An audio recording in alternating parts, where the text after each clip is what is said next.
Iš Šventosios Evangelijos pagal Luką. Garbė tau, Viešpatie.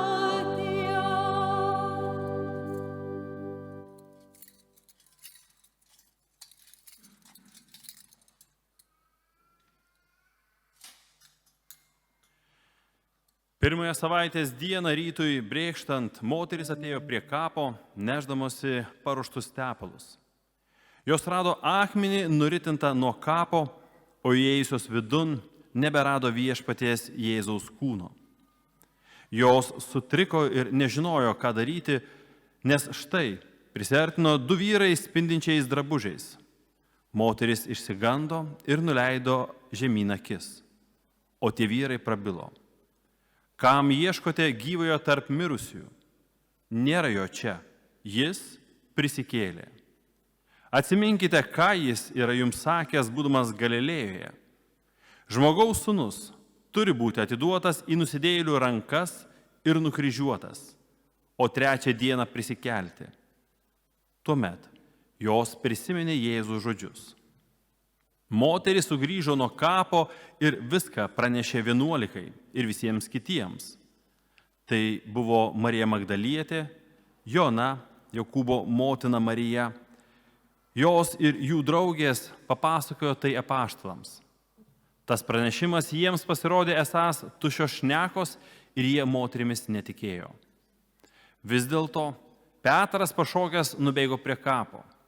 Žvilgtelėjo, pasilenkęs ir mato tik tai drobules. Jis grįžo atgal, be galo stebėdamasis tuo, kas buvo atsitikę.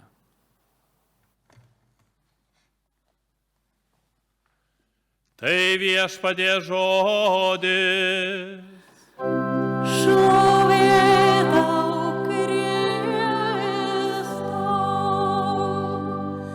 Aleliuja, aleliuja, aleliuja.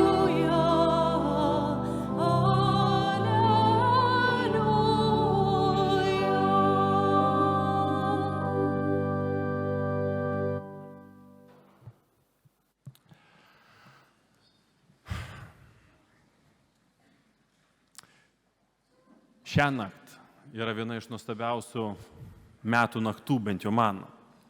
Savaime aišku, pirmiausia nuostabiausia todėl, kad baigėsi gavėnia ir švenčiame Kristaus prisikėlimą. Galima sakyti, mes dalyvaujame prisikėlime. Prisikėlimas įvyksta naktį. Moterys atėjusios ryte, nežinau, rytoj moteris tik tai ateis, ar bus ir vyrų 7 val. Ryte, bet jau surasime prisikėlusi Kristų.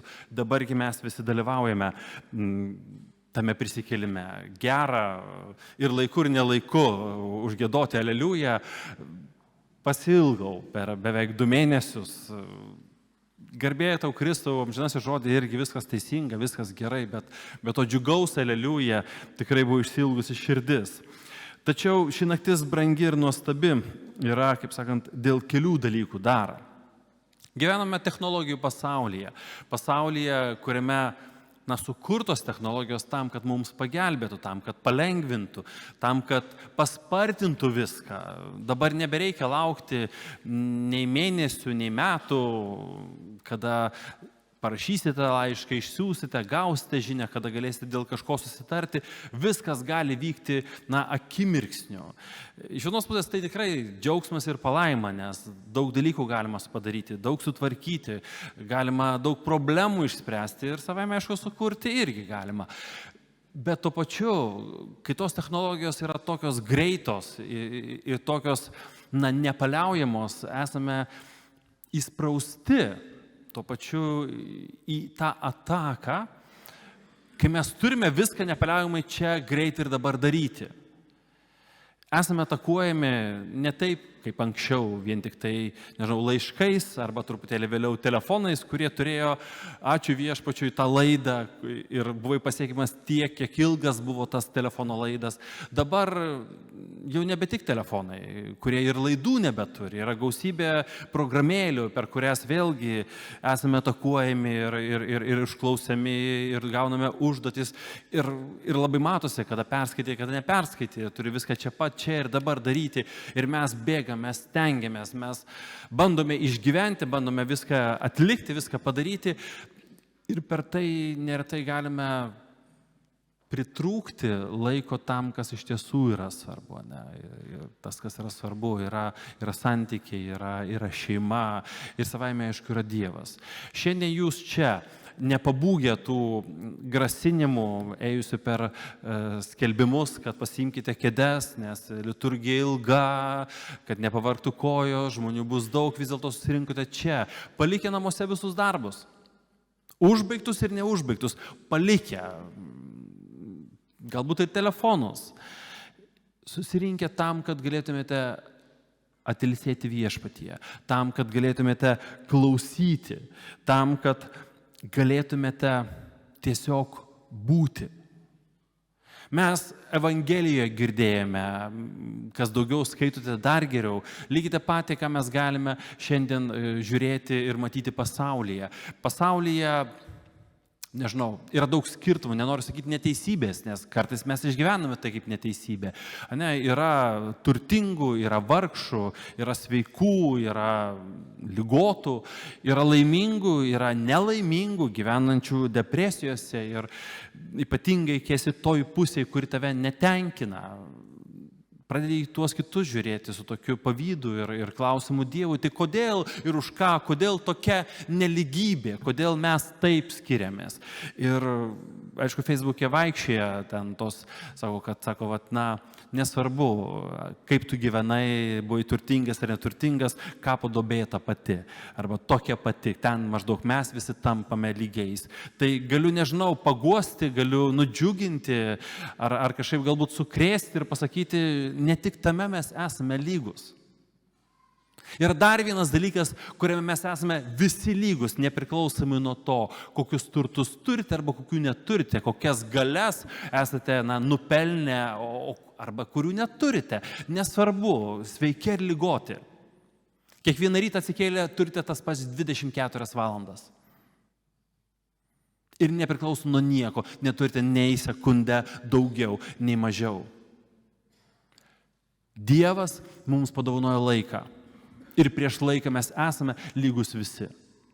Ir ką su tuo laiku darome, kiekvienas iš mūsų esame atsakingi. Ir šiandien mes galime žiūrėti į tą laiką, mes galime išgyventi, žiūrėti savo gyvenimą ir užduoti savo labai paprastą klausimą, ar iš tiesų aš gyvenu taip, kad kiekvienas mano darbas, kiekviena mano gyvenimo akimirka tampa Dievui garbė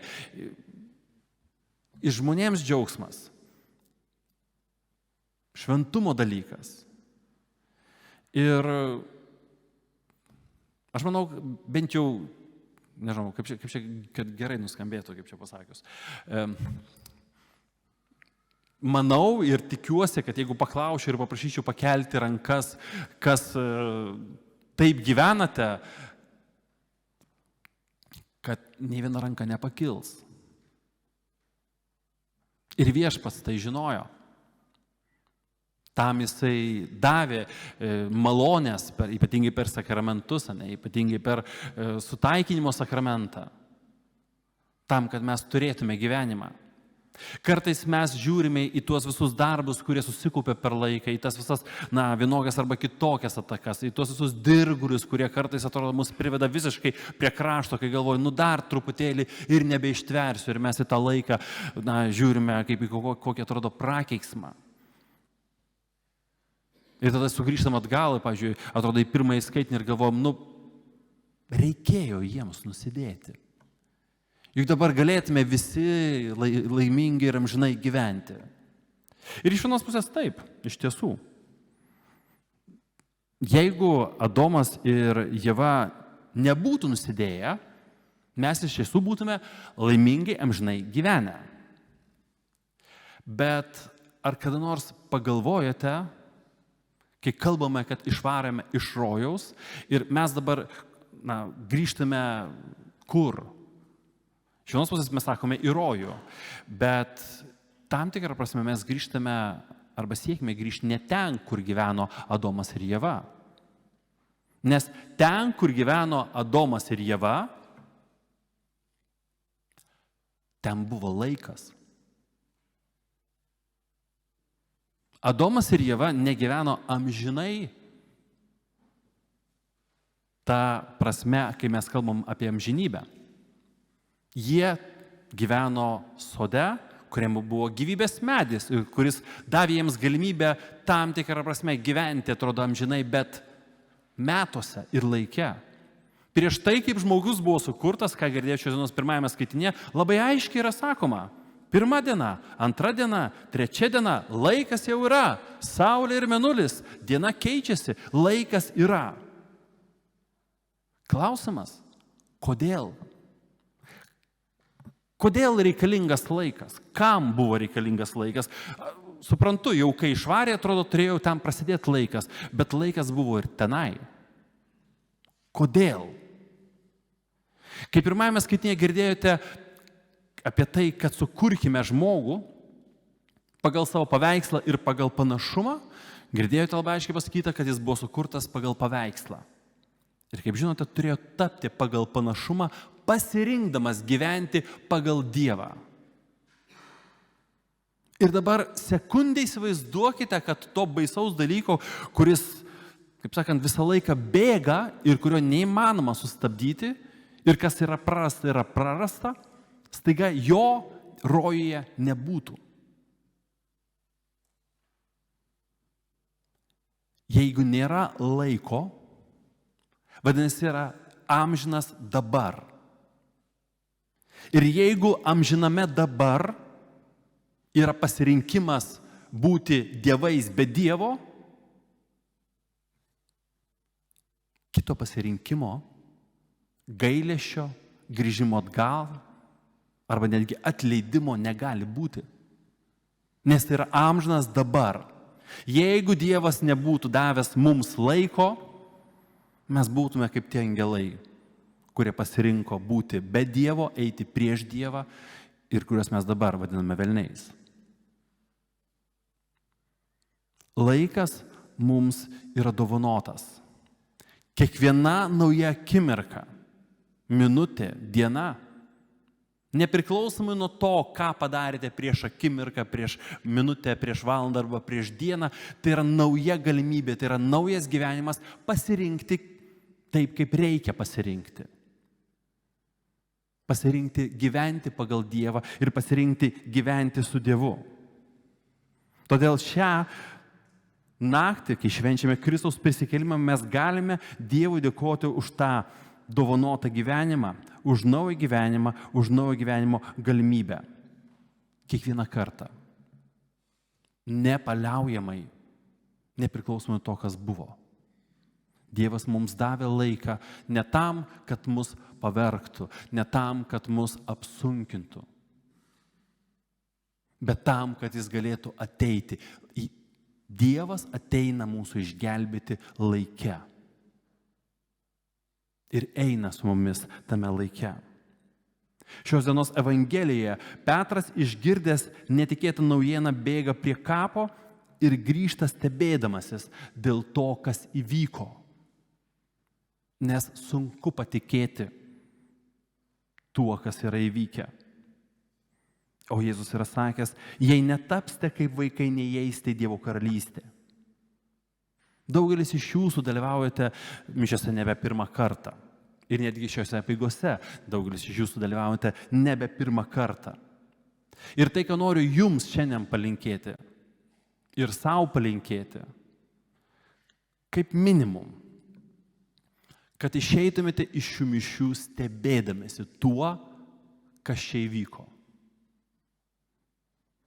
Kaip maksimum noriu palinkėti, kad kiekvienose mišiuose, būdami stebėtumėtės tuo stebuklu, kuris kiekvieną kartą įvyksta. Ir tuo nustebimu pagauti, išėję į gyvenimą, galėtumėte stebėtis tuo gyvenimu, kurį Dievas dovanoja. Stebėtis ir žvelgti į tą, kuris prisikėlė. Ir kad jūsų gyvenimas galėtų nuolatos kartoti tai, ką mes su džiaugsmu kartojame Velykose. O mano džiaugsme Kristus prisikėlė. O, truputėlį pavėluotai, aš suprantu, greičiausiai, sakė, čia nelabai girdisi. Tai tada pabandysiu dar kartą ir garsiai atsakom ir tada eisime, jau tikrai, jeigu prisikėlė, tai reikės ir eiti prie Krikšto pažadų tada atnaujimo. Taigi, o mano džiaugsme, Kristus prisikėlė. Amen.